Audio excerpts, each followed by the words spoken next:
Bonjour et bienvenue sur les tutoriels de PrêtUp. Aujourd'hui, au travers de ce tutoriel, je vais vous montrer comment suivre vos impayés sur vos prêts à partir de votre espace personnel. Tout d'abord, il convient de rappeler ce que nous entendons par impayé.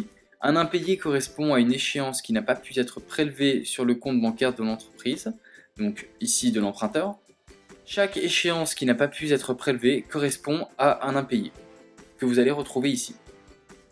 Ici, dans le suivi de vos impayés, sur chaque échéance impayée, il figure le nom de l'entreprise, le montant qui n'a pas pu être remboursé, le mois de l'échéance et le numéro de l'échéance, c'est-à-dire s'il s'agit de la 8e ou alors de la 20e échéance du prêt. Ici également se retrouve le suivi du recouvrement, donc c'est-à-dire les commentaires que l'équipe de PrêtUp met à disposition des prêteurs. Alors par exemple, nous avons deux exemples ici qui sont assez concrets. Un bout du monde d'ici et d'ailleurs, qui souhaitait un financement pour son développement commercial. Alors ici, pas d'inquiétude à avoir. En fait, il s'agit simplement d'une échéance qui a été partiellement réglée. Donc alors en fait, les fonds de l'entreprise n'étaient pas suffisants pour rembourser l'échéance. Celle-ci est donc revenue en impayé. Mais cependant, en fait, le complément de l'échéance sera réglé prochainement. Alors nous avons également un deuxième cas plus complexe car il s'agit de l'entreprise Eloi. Alors en fait celle-ci souhaitait également des fonds sur le développement commercial sur sa saison d'été. Ce cas-là est particulier car c'est le seul qui est revenu plusieurs fois en impayé sur plus de 90 projets financés. Regardons de plus près cet impayé. Alors dans la case suivi de recouvrement, ici, nous avons toutes les informations sur une seule et même échéance car la procédure est la même pour toutes les autres.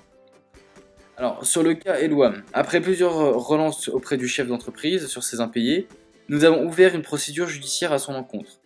Nous avons fait intervenir un huissier de justice dans le recouvrement de la somme due, et plus tard, nous pouvons remarquer que PrêtUp a également demandé la déchéance du terme. Alors, à quoi correspond la déchéance du terme? Ça signifie tout simplement le remboursement intégral de la totalité des fonds, et nous avons transmis une injection de payer à notre avocat.